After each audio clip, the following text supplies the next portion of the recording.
Los invito a que abran su Biblia en el libro de Hechos, en el capítulo 6. Vamos a estar viendo del versículo 8 al versículo 15.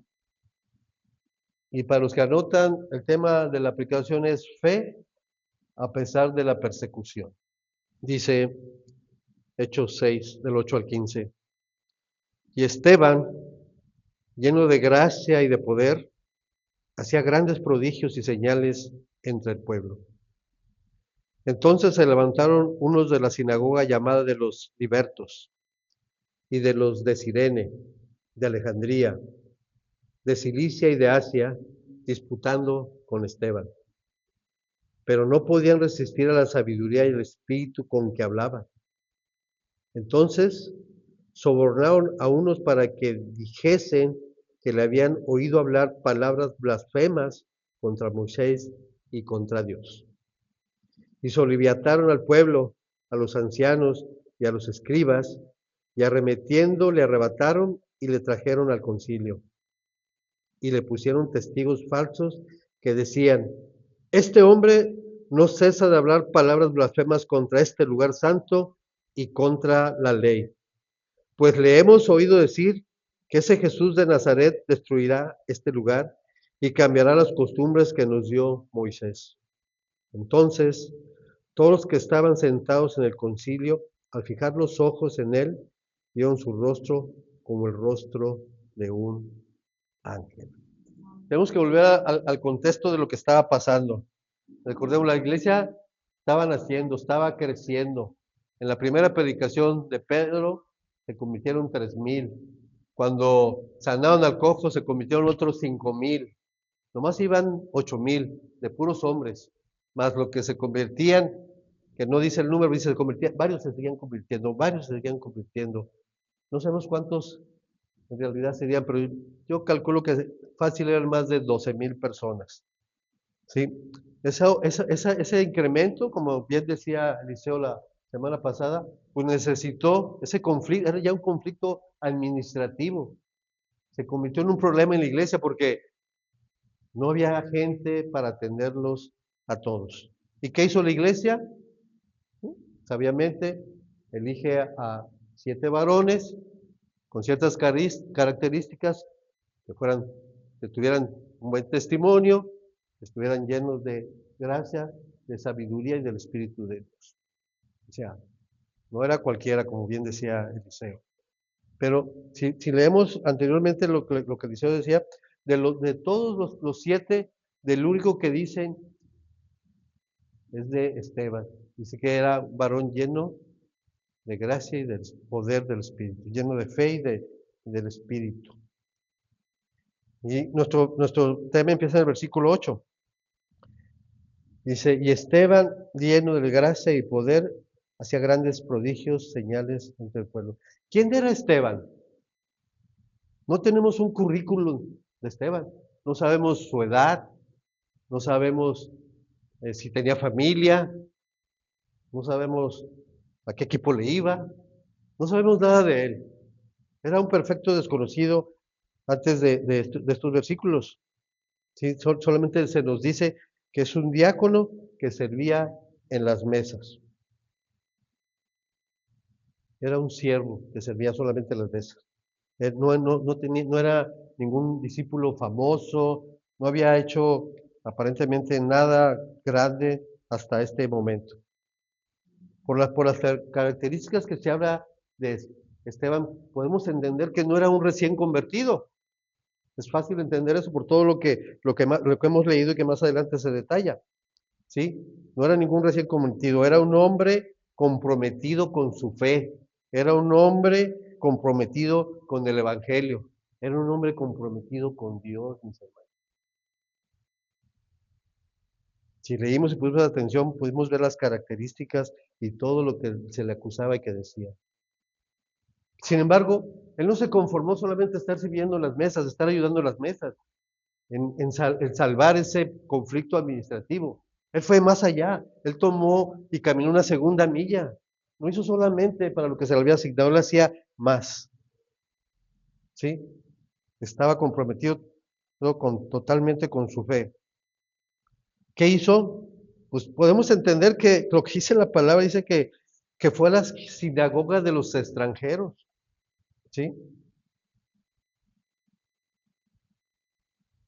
Su mensaje, su mensaje evangelístico estaba convirtiendo a gente de esas sinagogas, ¿sí? Y aún a los líderes, los decía Elizabeth pasado. Ahora, todo eso que hacía los prodigios y lo que estaba haciendo Esteban, estaba generando celos, estaba generando envidias, enojos a esos sacerdotes, porque les estaba robando la gente y aparte estaba convenciendo a las personas de cosas extrañas a las que ellos les estaban enseñando. ¿Sí? Ahora, ¿qué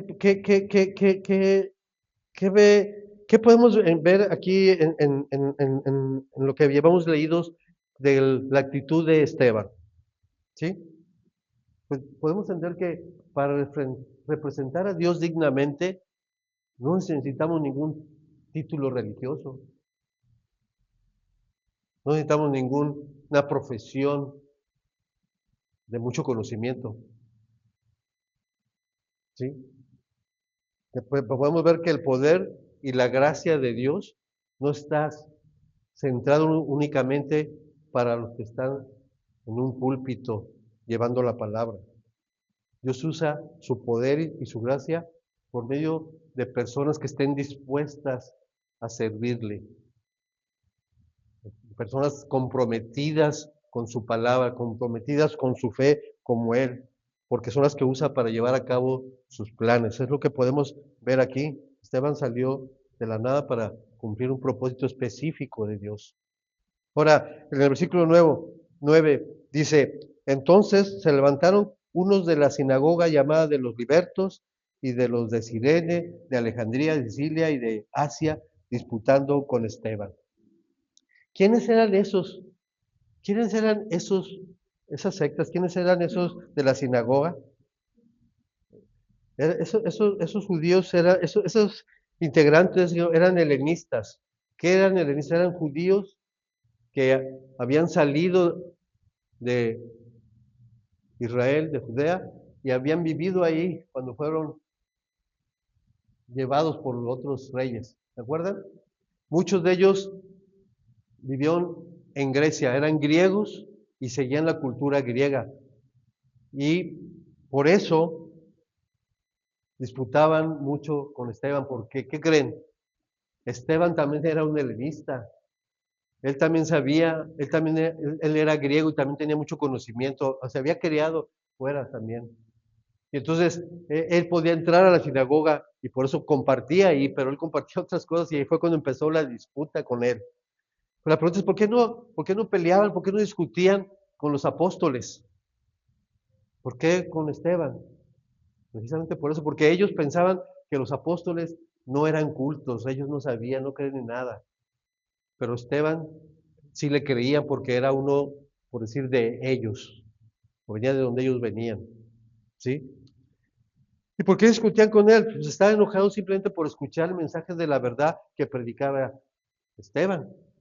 Ellos odiaban que les hablara de Jesús, porque realmente no lo conocían. Ellos rechazaban todo lo que era el Evangelio, porque no lo podían entender. Tenían diferencias teológicas importantes entre ellos, con Esteban, con nosotros. Esteban, ellos enseñaban que el templo representaba la presencia física de Dios. Para ellos el templo, ahí, solamente ahí estaba Dios, solamente ahí se le adoraba, solamente ahí, todo era el único lugar que podían ir a ver a Dios, a encontrarse con Dios. Y también la ley y las tradiciones de Moisés eran importantísimas para ellos, ¿sí? No, eran inalterables, por lo cual rechazaban las enseñanzas, rechazaban a Jesús. Sin embargo, contra eso Esteban enseñaba que Dios no habita en casa hecha por manos de hombres, no habitaba en una caja como ellos lo querían poner. Ellos querían decir, nomás está aquí. Esteban decía, no, no está ahí, está en todo lugar.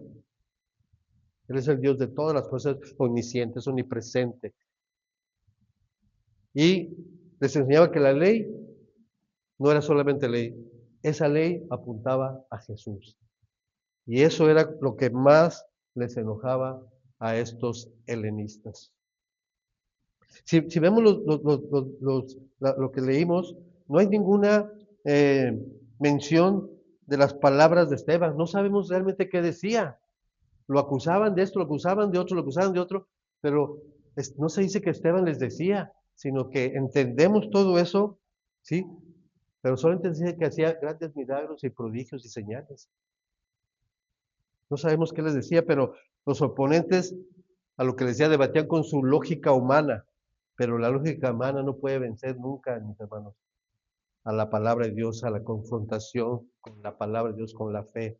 La sabiduría divina siempre triunfa sobre la sabiduría humana.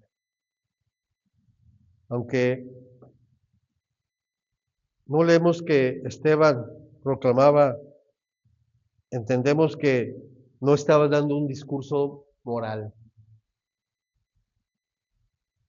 Esteban estaba enseñando la palabra, estaba proclamando el nombre de Dios, estaba evangelizando a las personas, estaba convirtiendo a ese pueblo extraño. Él estaba mostrando las grandes maravillas de Dios a todos esos que estaban cegados ante la verdad de la palabra del Evangelio. Entonces ellos más se enojaban, viendo que no podían vencerle con su sabiduría, ni con su conocimiento, ni con sus argumentos. ¿Qué hicieron? Lo hicieron un truco. Sobornaron a testigos falsos y falseaban sus palabras. Vamos a leer el versículo 11 al 14. Dice, entonces sobornaron a unos para que dijesen que le habían oído hablar palabras blasfemas contra Moisés y contra Dios.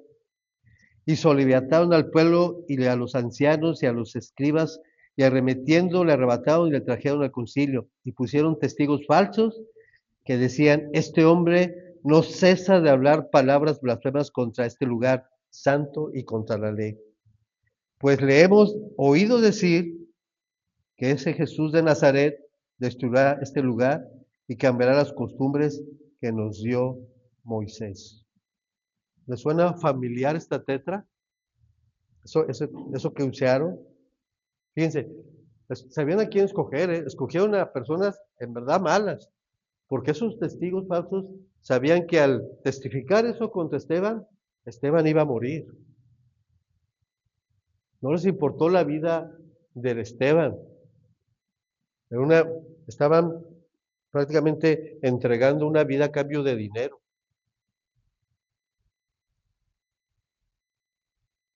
Fíjese el punto importante del 14 dice, pues le hemos oído decir que ese Jesús de Nazaret destruirá este lugar y cambiará las costumbres que nos dio Moisés. Era lo que ellos creían. El templo y lo de Moisés. Más enojados se ponían cada vez. Esas acusaciones no eran una acusación cualquiera. Era un castigo muy duro el que se aplicaba a quien blasfemaba. Y quiero que vayamos, por favor, acompáñame a Levítico 24.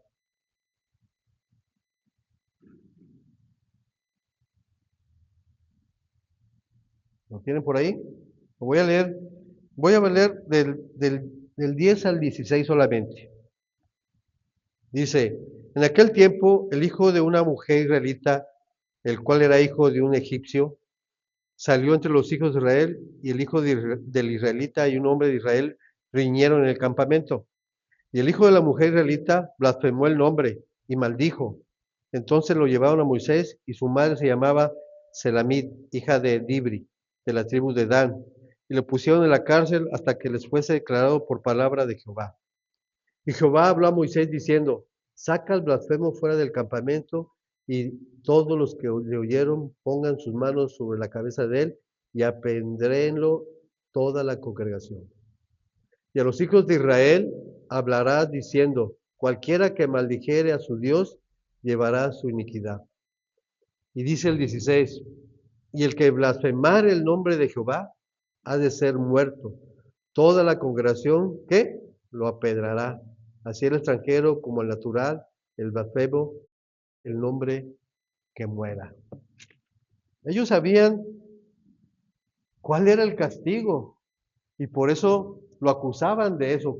Querían matar a Esteban. Imagínense el odio que le tenían para querer matar a una persona. Ellos querían matar a Esteban. Seguir a Jesús, hermanos, tiene oposición. La familia será atacada. Nuestro cuerpo será atacado. Nuestro trabajo será atacado. Nuestra reputación será atacado. Todo aquello que Dios nos ha dado, sin duda, será atacado. Probablemente al estar bajo estos ataques, nos enojaremos, eh, trataremos de defendernos, no sé qué pasaría, tal vez como yo lo hice, se enojarán más que yo. Pero este mensaje, mis hermanos, no se trata solamente de, de un ataque sobre, o de un juicio sobre un hombre, se trata de una persona que fue atacada por transformar a las personas, por llevar el Evangelio de Dios más allá de su entorno. Cuando realmente nuestra vida cambia cuando conocemos al Evangelio, como cambió la vida de Esteban, ¿sí? Nuestra vida cambia, no puede permanecer igual. Ya no sabremos perdonar, se nos olvidará mentir o nos dolerá mentir. Nuestra vida debe de cambiar, no podemos ser iguales. Tenemos que compartir la palabra como lo hacía, servir, controlar nuestro carácter como él lo hacía, ser humildes, olvidar de nuestro orgullo como ayer nos enseñaron. Y al ver todo esto, como el ejemplo de Esteban, tenemos que preguntarnos, ¿tenemos alguna característica de la que él muestra?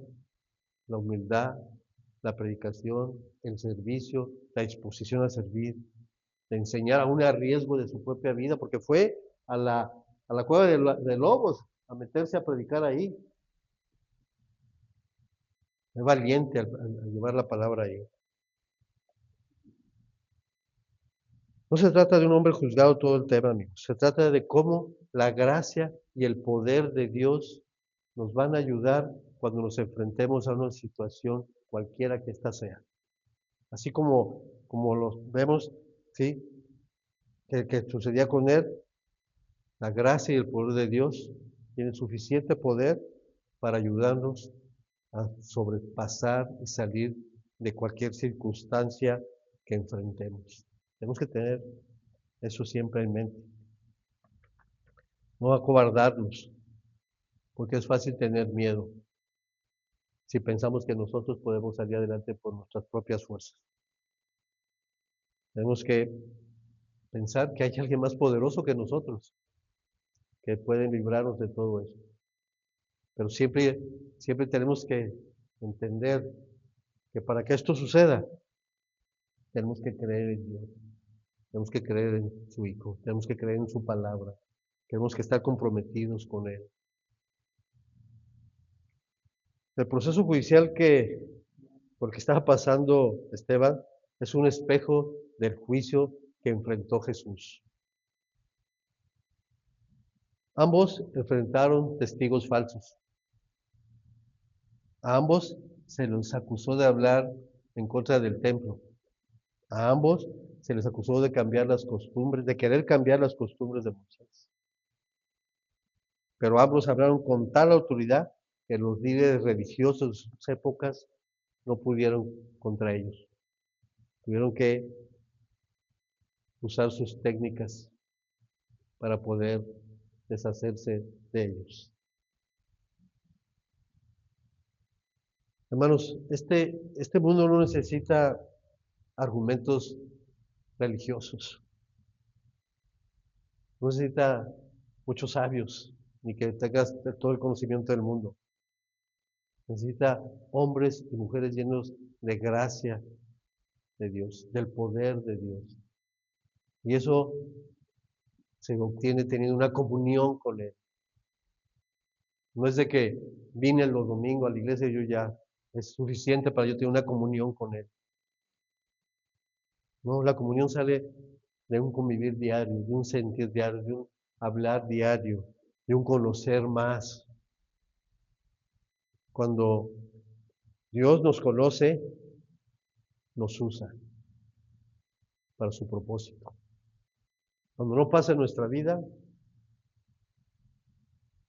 está bien, pero cuando pasa algo en tu vida es porque Dios te está usando. Y hay un propósito en todo eso, para que su gloria, solamente su gloria, sea mostrada a todo hombre. Matthew Henry dice, mientras los judíos acusaban a Moisés, Dios le dio el mismo honor que le dio, acusaban a Esteban, Dios le dio el mismo honor que le dio a Moisés, un rostro resplandeciente, un rostro brillante, como dice el versículo 5. Podemos ver después de todo lo que leímos que lo que comenzó como una discusión violenta en una sinagoga de inmigrantes, cambió el curso de la historia, mis amigos, mis hermanos. Esteban llevó el evangelio a través de lo que hizo fuera de su círculo de religión, que era solamente en Judea, en Jerusalén. Cuando vino toda esta persecución, la gente, cuando mataron a Esteban, la gente empezó a ser perseguida y huyeron y fueron hasta Samaria y hacia Antioquía. Y Antioquía se convirtió en un centro cristiano. Y ahí fue donde por primera vez se les llamó cristianos a los cristianos. Necesitaba ser esparcida esa semilla. Y Esteban fue el encargado de pagar el precio. Quizás, hermanos, hoy estamos pasando por un juicio, una situación similar donde no tenemos ninguna culpa. No lo sé. ¿Cómo estamos reaccionando a tal situación?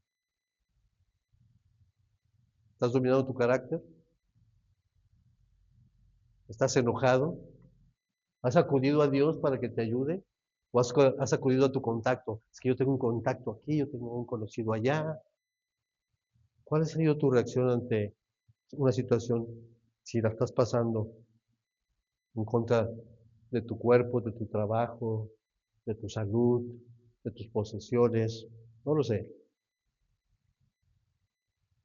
Si estamos en una difícil situación y una situación desesperada, quiero decirte que tenemos esperanza, podemos ver lo que pasó aquí, tenemos esperanza. Si Dios quiere y Él equipó a Esteban como vimos, tenemos la esperanza que también Dios puede equiparnos a nosotros con todo lo que necesitamos para que su gloria sea sobre todas las cosas.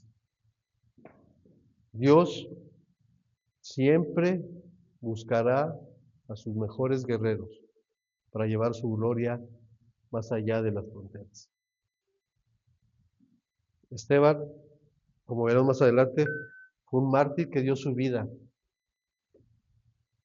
y se cree